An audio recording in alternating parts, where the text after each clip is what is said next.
Hello guys, আসসালামু আলাইকুম। আপনারা সবাই কেমন আছেন? আশা করি সবাই অনেক অনেক ভালো আছেন। আলহামদুলিল্লাহ, আমিও ভালো। Welcome to another new video. গতকালকে এক ভাই কমেন্ট করছেন যে আজ শনিবার ট্রিপ পাওয়া যাবে কি না, যেহেতু ঢাকা শহর ফাঁকা। আমি তার উত্তর দিয়েছি, হ্যাঁ ভাই, অবশ্যই পাওয়া যাবে, কেন পাওয়া যাবে না। আজকে সকালবেলা ঘুম থেকে ওঠার পর 12টার দিকে আমি অ্যাপ দুটো ওপেন করে বসি। একটাও রিকোয়েস্ট পাচ্ছিলাম না পাঠাও ইনড্রাইভে। ইনড্রাইভে যদিও 2-4টা ছিল, কিন্তু সেগুলো 3-4-5 কিলোমিটার দূরে দূরে। শেষমেশ না পাইরা 1টার দিকে আমি পাঠাওয়ের যে পার্সেল অপশনটা আছে ওইটা ওপেন করলাম, এবং ওটা ওপেন করার সাথে সাথে একটা পার্সেল রিকোয়েস্ট আসলো। আর সারাদিনে বেশিরভাগই পার্সেল ছিল, যাত্রীও ছিল 2টা একটা। আর আমার টার্গেটও মোটামুটি ভালোই ফিল আপ হয়ে যায়। চলেন আর দেরি না করে ভিডিওটা বিসমিল্লা করি তাহলে। আজ জুন মাসের 15 তারিখ, রোজ শনিবার, সময় এখন দুপুর 1টা। আমার ভিডিওটা শুরু হচ্ছে ধোলাইখাল গরুর হাটের সামনে থেকে। প্রথম যে রিকোয়েস্টটা পাই ওটা আসে পাঠাও অ্যাপে একটা পার্সেল রিকোয়েস্ট। ওয়ারি যে সেলর ব্রাঞ্চ আছে ওইখান থেকে একটা পার্সেল নিয়ে যাইতে হবে মিরপুর 11 সেলর ব্রাঞ্চে। আমি সেন্ডারের কাছ থেকে ভালো মতো পার্সেলটা বুঝে নিলাম এবং রিসিভারের সাথেও ফোনে কথা বলে নিলাম। যাওয়ার পথে আমি একটু মোহাম্মদপুর যাই, কারণ আমার যে স্মার্ট ওয়াচটা আছে ওইটা আজকে আপডেটের পরে বারবার রিস্টার্ট হচ্ছিল, এবং ওইটা দেখাইতে ওই যে দোকান থেকে কিনছিলাম ওই দোকানে আমি গেছিলাম। যাক, উনরা একটা সমাধান দিয়ে দেয়। ওইখান থেকে ডিরেক্টলি আমি চলে যাই মিরপুর 11 মেট্রো রেলের পাশে যে সেলরের শোরুম আছে। ভাড়া আসছিল 261, আর পাঠাও কমিশন গেছিল 53 টাকা। তাহলে আমার থাকলো 208 টাকা। 16.7 কিলোমিটার ডিস্টেন্স ছিল। এই ডিস্টেন্সে 208 টাকা ভাই পাঠাও পার্সেলের পোষায় না। যাক, ওইখান থেকে যখন আমি পার্সেলটা দিচ্ছিলাম তখনই আমার ফোনে 3বার ফোন আসে। মানে আমার এক ছোট ভাই আছে, তার দোকান আছে রাপা প্লাজায়, ভেপ শপ, ভেপের দোকান। ওই আমারে বলতেছে ওরও নাকি 2টা পার্সেল আছে, ওই 2টা পার্সেল ইমার্জেন্সি আজকে একটু ডেলিভারি করতে হবে। পরে গেলাম ওর ভেপ শপে রাপা প্লাজায়। দোকানটা অনেক ছোট, কিন্তু সাজাইছে খুব সুন্দর কইরা, আর আইটেমও অনেক আছে। যাক, ভেপিং জিনিসটা পুরাই বর্তমানে নতুন, আপনারা হয়তো বা অনেকেই জানেন না। সো এইটা হইলো ওই যে যারা সিগারেট খায় ওইটা থামানোর জন্য এটা দিয়ে আর কি শুরু করে আর কি। যাক, ভেপিং নিয়ে অনেক কিছু বললাম। এখন পার্সেল 2টা নিয়ে বলি। প্রথম পার্সেলটা দিতে হবে বনশ্রীতে। আমরা পাঠাও অ্যাপে ওইখান থেকে দেখলাম ভাড়া আসলো রাপা প্লাজা থেকে 160 টাকা। আর দ্বিতীয় পার্সেলটা হইলো উত্তরাতে। ওইটার ভাড়া আসছিল রাপা প্লাজা থেকে পাঠাও অ্যাপে 300 টাকা। এখানে তো আর এমন না যে আমার কমিশন দিতে হইব, সো 2টাতে আমার কমিশনের টাকা শুদ্ধ লাভ। মানে এই 2টা পার্সেল আমি যদি পাঠাওতে ডেলিভারি করতাম মিনিমাম হলো 100 টাকার মতো কমিশন যাইতো ওইখানে, ওইটাও আমার পকেটে চলে আসবে। যাক ভাই, ভালোই হইলো। এমনিই আজকে রিকোয়েস্ট অনেক কম। বনশ্রী যাওয়ার পথে আমি আর অন্য কোনো রিকোয়েস্টের ধান্দা করি নাই, কারণ যাইতে আজকে রাস্তা তো ফাঁকা, 15 মিনিটের বেশি আমার লাগে নাই। যাওয়ার পর ইস্টার্ন হাউজিংয়ের সামনে দাঁড়ায় ওই ভাইয়ের ফোন দিলাম যে রিসিভার, সে আমার বলতেছে যে বিল্ডিংয়ের ওপরে 3তলায় আসতে। পরে গেলাম 3তলায়। ভাই লিফটটা অনেক স্লো ছিল, আর সব লিফটেই না পাখা থাকে, উনার লিফটে কোনো কিছুই নাই, মানে বাতাসের কোনো বও নাই। যাক, পার্সেল ডেলিভারি করলাম, উনরা বিকাশে আমাকে পেমেন্ট দিয়ে দিল। ওইখান থেকে বের হয়ে আমি উত্তরার উদ্দেশ্যে রওনা দিলাম। পাঠাও অ্যাপে ডেস্টিনেশনটা সেট করে দিলাম উত্তরা, যদি ওই দিকের কোনো রিকোয়েস্ট থাকে তাহলে চলে আসবে। আর ইনড্রাইভও খোলা আছে। কিন্তু গুলশান বাড্ডা লিঙ্ক রোডও পার হয়ে গেলাম, কোনো রিকোয়েস্টই পাচ্ছি না। আমি আবার যাওয়ার পথে একটু তেল ভরে নিলাম, কারণ আমার মোটরসাইকেলের ক্ষুধা লেগে গেছে। তেল ভরার পরে আমি আর কোনো ট্রিপের জন্য অপেক্ষা করি নাই, ডাইরেক্টলি একটানে চলে গেছি উত্তরা।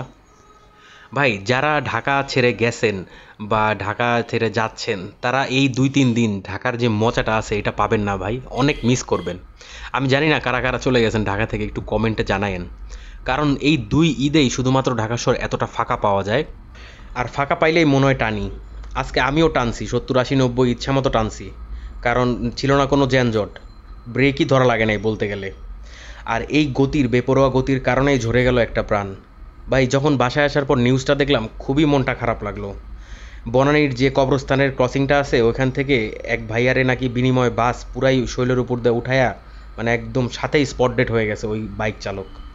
এবং বাস আর হেল্পার আলাকে ধরছে পুলিশ, কিন্তু আমার মানে এত খারাপ লাগলো। এবং এই নিউজটা আমার বাসার লোকজন দেখে আমার বলতেছে বেরি হইতে হবে না 2-3 দিন। আর আপনারা খেয়াল করছেন কিনা জানি না, ওই যে 27 নম্বর উত্তরা ক্রসিং আর বনানী উত্তরা রোড একই সাথে চালু রাখে ট্রাফিক পুলিশরা। তারা যে কেন একটা রোড বন্ধ করে আরেকটা রোড ছাড়ে না, আমি যখনই যাই তখনই দেখি যে ওই রোড দিয়ে সোজা আসতে থাকে, তারপর আমরা ক্রস করে ডান দিকে যাই। ভাই, এতে তো দুর্ঘটনা ঘটবই।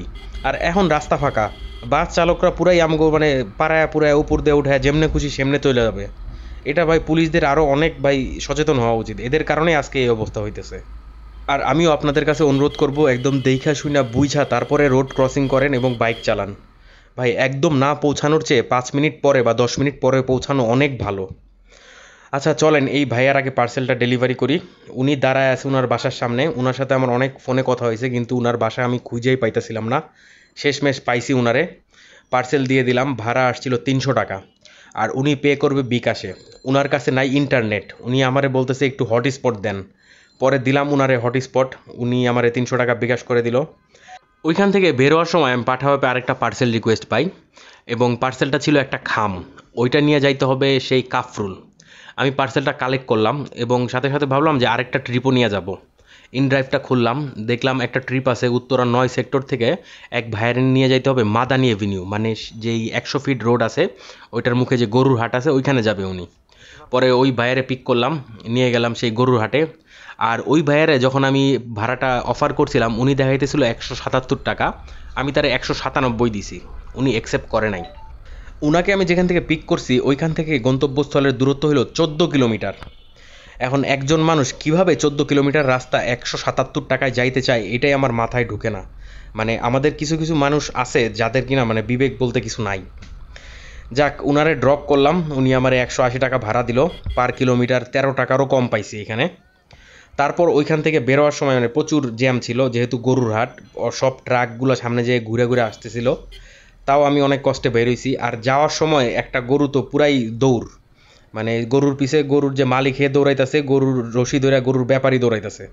ওই গরুর সিন পার্ট দেখে তো মাথা খারাপ হয়ে গেল আমার, আর সবাই এদিক ওদিক শেষ চাইপা গেছে। শেষমেশ ওই গরু আসলো কন্ট্রোলে, যেমনি ও লাঠি দিয়ে বাড়ি বুড়ি দিয়ে কন্ট্রোলে আনছে। তারপর ওইখান থেকে ডাইরেক্ট আমি সেই মিরপুর চলে গেলাম কাফরুল। কাফরুলে যাওয়ার পর যে রিসিভার তারে আমি ফোন দিলাম, উনি আমার বলতেছে যে আগারগাঁও নিউরো সায়েন্স হসপিটাল আছে ওইখানে আসেন। পরে গেলাম Agargaon neuro science hospital. Kafrul থেকে নিউরো সায়েন্সের দূরত্ব 6 কিলোমিটারের বেশি। তারপরে তারে ফোন দিছি, উনি 15 মিনিট ধরে আমার ওয়েট করাইলো। 15 মিনিট পর আমি তার আবার ফোন দিছি, সে বলতেছে ও ভাইয়া আমি তো চইলা গেছি, আপনার কথা তো ভুলেই গেছি। তখন আমি তারে বলছি আচ্ছা আপু আমি এটা আমার কাছে রেখে দিচ্ছি, যখন ঈদ শেষ হবে ঈদের পরে এসে নিয়ে যাবেন, কালকে থেকে তো বন্ধ। তখন উনি বলে না না ভাইয়া আমি আসতেছি। তারপর উনি সিএনজি ঘুরে আবার আসলো। ওনারা আমি বললাম যে 6-6.5 কিলোমিটার এক্সট্রা আসছি, আপনি আমার 100 টাকা বেশি দিবেন, মানে 350 টাকা দিবেন, 250 টাকা ভাড়া উঠছে। উনি কোনোভাবেই 350 টাকা দিবে না। শেষমেশ উনি 500 টাকার নোট দিল এবং আমার বললো 200 টাকা ফেরত দেন। আমি আর ওনার সাথে ক্যাচাল করতে যাই নাই, এমনি মহিলা মানুষ। তারপর আমি ওখান থেকে 300 টাকা নিছি, পাঠাও কমিশন গেছিলো এখান থেকে 60 টাকা। যাক, আমার এখানে ইনকাম হলো 250 টাকার মতো। যখন আমি পার্সেল ডেলিভারিটা শেষ করলাম তখন ঘড়িতে বাজে 6টা। আমি ডিসিশন নিলাম বাসার দিকে চলে যাব। ইন ড্রাইভে দেখলাম আইডিবি সামনে থেকে একটা রিকোয়েস্ট আছে যে মাল্টিপ্ল্যান সেন্টার। গেলাম আইডিবির সামনে, ওই ভাইয়ারে পিক করলাম।